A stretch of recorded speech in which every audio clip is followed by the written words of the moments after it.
Are you overwhelmed by motherhood and barely keeping your head above water? Are you confused and frustrated by how all the other moms make it look so easy? You can't figure out how to manage the chaos in your mind, your home, or your family. I get you, mama. Parenting with ADHD is hard. Here is your permission slip to let go of the Pinterest-worthy visions of organization and structure fit for everyone else. Let's do life like our brains do life, creatively, lovingly, and with all our might. When we embrace who we are and how our brains work, we can figure out how to live our lives successfully and, in turn, lead our families well. At the end of the day, we just want to be good moms. But, spoiler alert, you are already a great mom. ADHD does not mean you're doomed to be a hot mess, mama. You can rewrite your story from shame spiral to success story. And I'll be right here beside you to cheer you on. Welcome to Motherhood in ADHD. Hey there, successful mama. It's your friend Patricia Sung. Before we jump into this week's episode, I want to share our review of the week. Today's review is from Melon Cougar Camp, and it's called Feeling Too Bigly. Thank you, Patricia, for reminding us that it's okay to feel our emotions bigly. Growing up with untreated ADHD, my oversized emotions were so overwhelming and misunderstood. Rejection feels so awful, like a little piece of your soul is being stomped on. Thank you so much for sharing how a mom with treated and better understood ADHD can teach her amazing ADHD kids that it's okay to feel emotions bigly too. Thank you so much. I love that you use bigly. That day I was like, bigly, this is not a word, but I can't come up with a better one. And I'm just going to run with it. And you know what? I like it. I think I'm going to stick with it. I so appreciate when you write to me a review or rate the podcast because, truth be told, even though the podcast is doing quite well, I still doubt myself quite often. And when you all tell me that I'm doing a good job, it really means a lot. So thank you. If you have not reviewed the podcast, please head over to whatever app you're on and see if it's an option. I know it is for Apple Podcasts, and hit those stars. Hopefully it's 5 stars, and write me a little note because it really does make my day. This week, I wanted to share with you a little snippet of what I taught at the ADHD Moms Conference earlier this month, The Power of the Pause, because not to toot my own horn, but it was a really great weekend. It was so good. Like, it was so good for me as a person to be able to hug your necks and be like, these are real people that I talk to every day and they exist and they're not just all virtually on the internet, real people. They're I'm affecting real people. It was so good for me and spurring on what I'm doing and renewing how much this matters to me and to you and the world and our families. And it was also so good for each of the 8 moms that were there this weekend. I'm like, don't cry again. I do love big emotions and it's okay to feel them bigly. I just wish I had really good words to tell you how wonderful it was in all of us to be able to be in community. And one of the moms, as she was leaving, gave me the biggest hug. And she was like, Patricia, this is the first time I've ever felt like I can just be myself. And I don't have to worry about people judging me. And I just got to be myself. Waterworks, y'all. I can't even tell you how many times I cried this weekend because it was so many. To see you grow and spend time on yourself, knowing this is how you sow into your family. And we talked about such deep things. Everyone just walked in with such an open heart and was vulnerable, and we were all ourselves and just relaxed and took care of us. We talked about our stress responses and how do we get out of ADHD paralysis, which is what we're going to talk about today, and talking about our stress response and understanding how our bodies are doing their jobs, but sometimes we have to help them channel that energy in the right way. And how do we do small pauses and big pauses and slowing down and leaning into how we work, not changing who we are, but directing that energy and working with it instead of against it. It was such a good weekend. And I hope that you'll be there at the next one. I'm doing this again next year. I don't have dates or anything. I immediately wanted to plan another one. My husband's like, slow your roll down. Like, you have got to slow down. We will, but not in 2 minutes. So, and it was good when the moms asked, how do we have a retreat subscription? I want to sign up right now. I'm going to make this happen. We're doing it again next year. So I want you to come. Go put yourself on the wait list. That way you'll know as soon as it's ready. Let me give you that website. You can go do it right now. That's patriciasung.com/retreat-waitlist. All right, now that you know how to come next time, let's talk about a little snippet of what we were talking about on Saturday. So we spent the first session understanding how does our brain work? What's our stress response? What is our body doing? How do we understand what our body does? I feel like this is one of the biggest disservices that we don't understand more thoroughly how our body works. We all have a body and we don't understand them very well. When we understand what our body is doing, then we can work with it instead of against it, which we talk about all the time. We want to work with our ADHD, not against it. Yes, we have to bumper pad our weaknesses, but how do we lean into those strengths? How do we work with what we've got? When we get stressed out, our body is doing its job in protecting us. When we know that this is how our body works, great. Now we can work with it instead of against it. So one of the topics that's been coming up a lot in our Wednesday Q&A session, which if you are part of Daily Planning or Time Management Mastery, both of those courses have Q&A every Wednesday, so you can come and ask questions wherever you're stuck. Well, we've been talking about being stuck. There are lots of times during the day when we get stuck. We're frozen. We don't know what to do next. Kind of like analysis paralysis, but instead ADHD paralysis, where you're overwhelmed, you're not sure what to do, and you get stuck. You just kind of spin around in circles, and you're like, I have a lot to do, so I need to do something, but I don't know what to do next. So I'm just sitting here stressing more about the fact that I have a lot to do, but I'm not doing anything, and I don't know what to do next. And you just run in this little spiral of anxiety and don't get anything done except stress yourself out more about the fact that you aren't getting anything done. When this happens, this means that our stress response is kicked into high gear, and our brain, our lovely brain, is doing its job and it's protecting us. And it's hey, we're very stressed out. There's some anxiety. We're not sure what to do. Let's shut down all the non-vital systems and just focus on surviving here, which sounds lovely. Thank you, body. Thank you, brain, for taking care of me. I appreciate being alive. However, one of the first things that shuts down is your logical part of your brain, your critical thinking, your creativity, your problem solving, all the stuff you need to get out of that is now off. Great. Thanks, bud. So what can we do to get out of that? So this Saturday, we talked about 7 steps to get out of ADHD paralysis. When your stress response is in high gear, what do we do?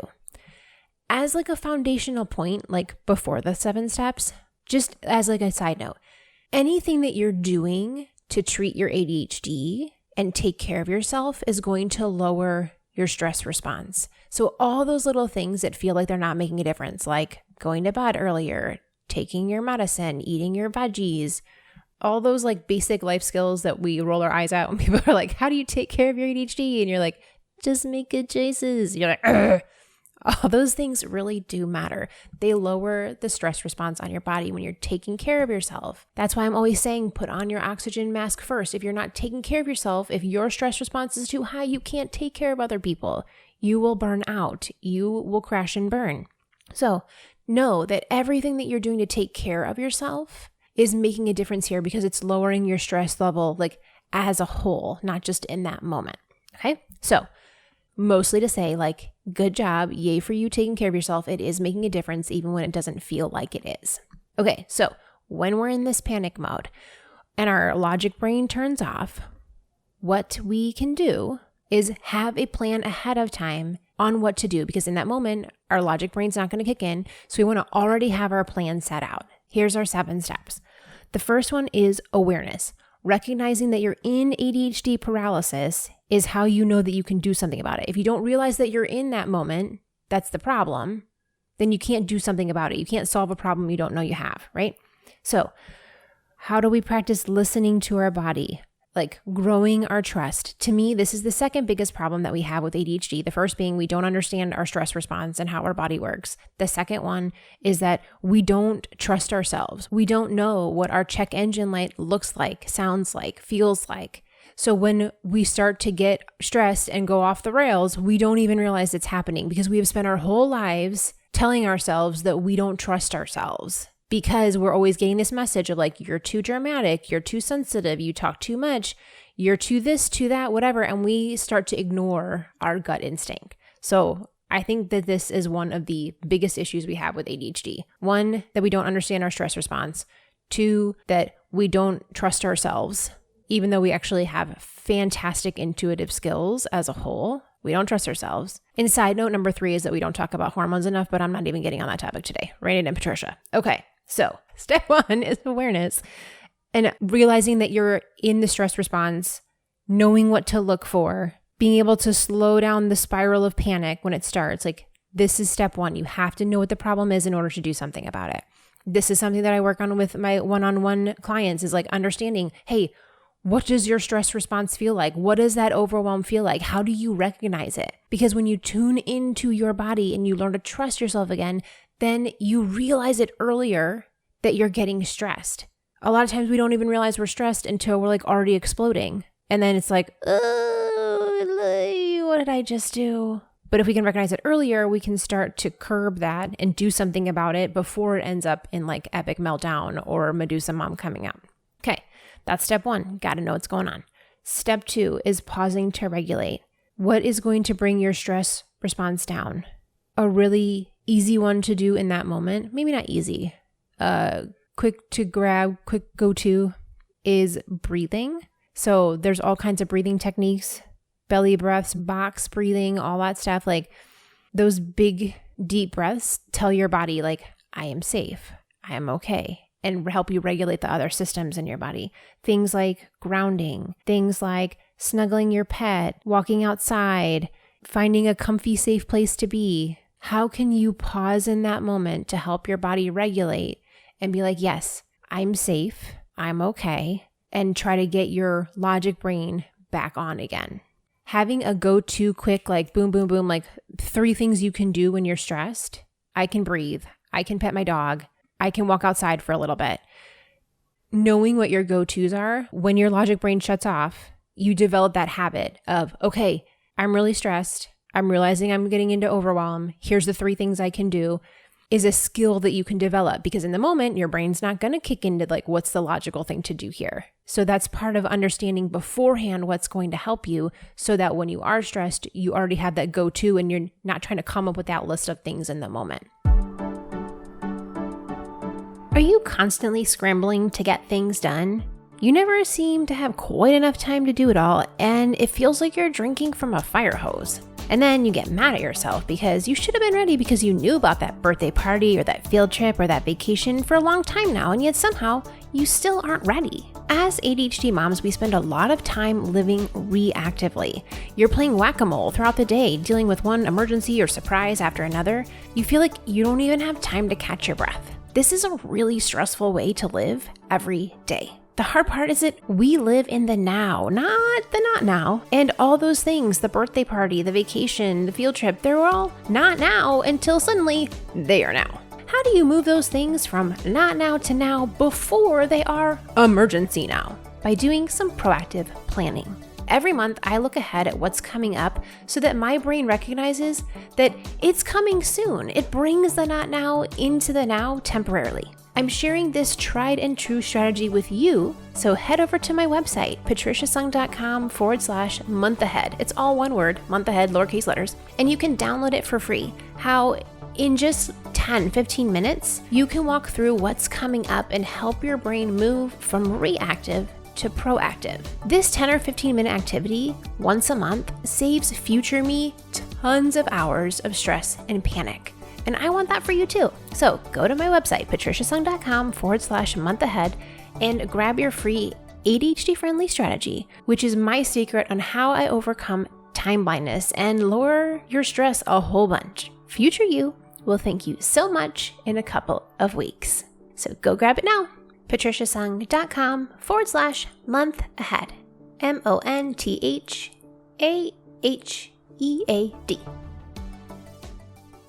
Okay, number 3, when you are super overwhelmed and in ADHD paralysis, step 3 is to brain dump.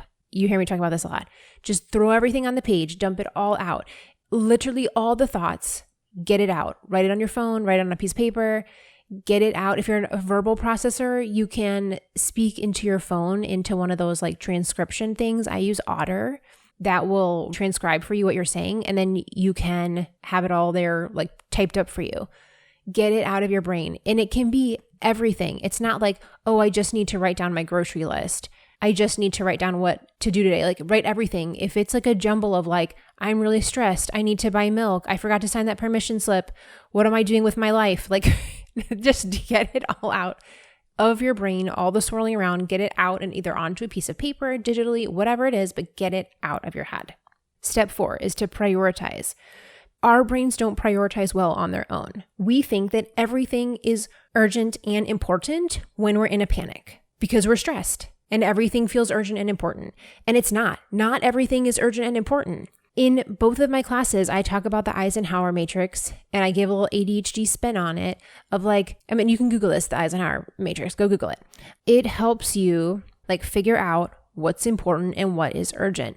And if you are putting everything into the urgent and important box, then that is a red flag that you are too stressed out because you think everything is urgent and important and it's not. Not everything is important and urgent. It's just not. But when we are stressed, we feel like it is. That's like a red flag of like, whoa, time to do something about this.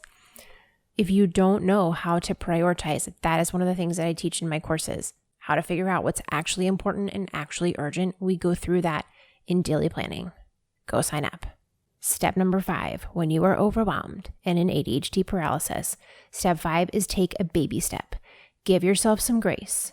Take a tiny amount of time. Set a timer for 5 minutes. Do just one step. You know, Mel Robbins has that, 5, 4, 3, 2, 1, go thing. Like whatever thing that will get you moving to just do one little step.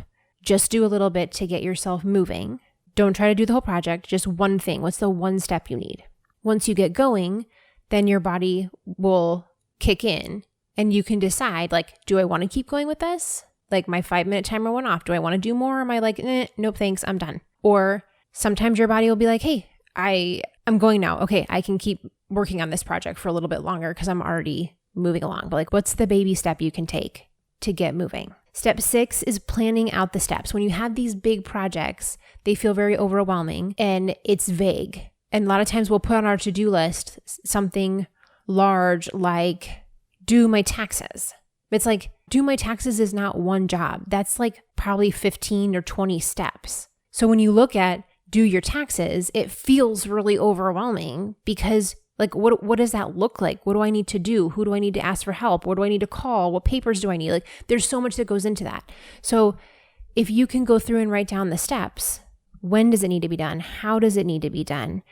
Ask a friend for help. Google, what are the steps to doing your taxes? Like, ask for help. Figure out what those pieces are because doing that one project, it's not one task on your to-do list. It's probably 20 steps. Writing out all the different pieces will help your brain wrap around it because when something's really big and vague like that, we struggle because it's like, I don't know what that end result looks like, but I'm also not sure what step 1 is. And I also don't know what happens in the middle. Like, I don't know any of it. So going through and writing down all the steps, you can also make a plan of like, okay, today I'm just going to call my accountant and ask what I need to do. Or today, I'm just going to find out what the deadline is. When is all this stuff to have to be done by? So that way I can figure out a plan of like when I'm actually going to get these things done. Or maybe it's like, I'm just going to file an extension so I can figure out the problem later. That's okay too. Like break it down into pieces and ask for help if you need it. Step 7 is make it fun.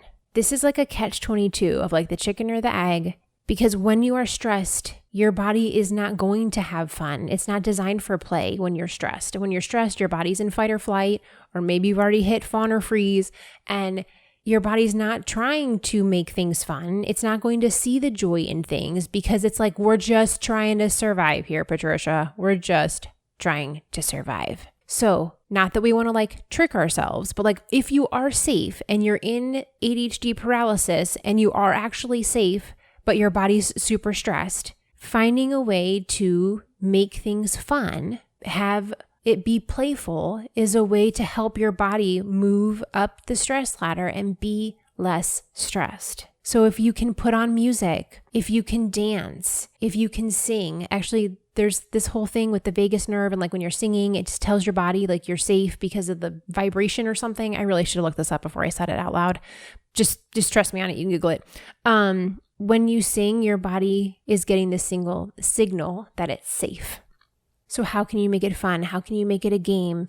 How can you put a little twist on it for it to be enjoyable? Can you instead of if everyone's stressed at lunch, like, can you go have a picnic in the backyard or at the park? Like, how can you make it fun, enjoyable, so that you can raise yourself out of that stress response and not feel so drained, so stressed, so frozen? Now, if you have all these steps in your pocket, then when your brain shuts off, you can go to what you already know. Your brain's not trying to come up with it.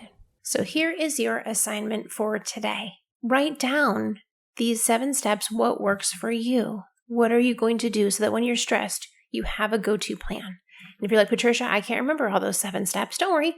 On my website for every single episode, you can go in and read the episode. There's a transcript there, so you can go skim back through and catch anything that you missed. You don't have to listen to it again if you don't want to.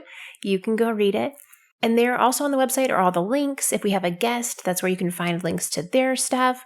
Anything that I mention, if I have a link for that, it's in there. Everything's on my website with the show notes. So head over there. You'll see it in the description on whatever you're listening to. You can see the description. It'll tell you, here's the link to go to my website, and you can look through. Get that plan ready so that next time you're stuck in ADHD paralysis, which is a matter of when, not if, you have a go-to plan ready so that you can lower your stress and bring your brain back online and tell it, thanks, brain, I appreciate you taking care of me, and we're okay. Here's what we're going to do to take care of ourselves and get moving again. All right, Successful Mama, you have an amazing week, and I'll talk to you soon. For more resources, classes, and community, head over to my website, motherhoodinadhd.com.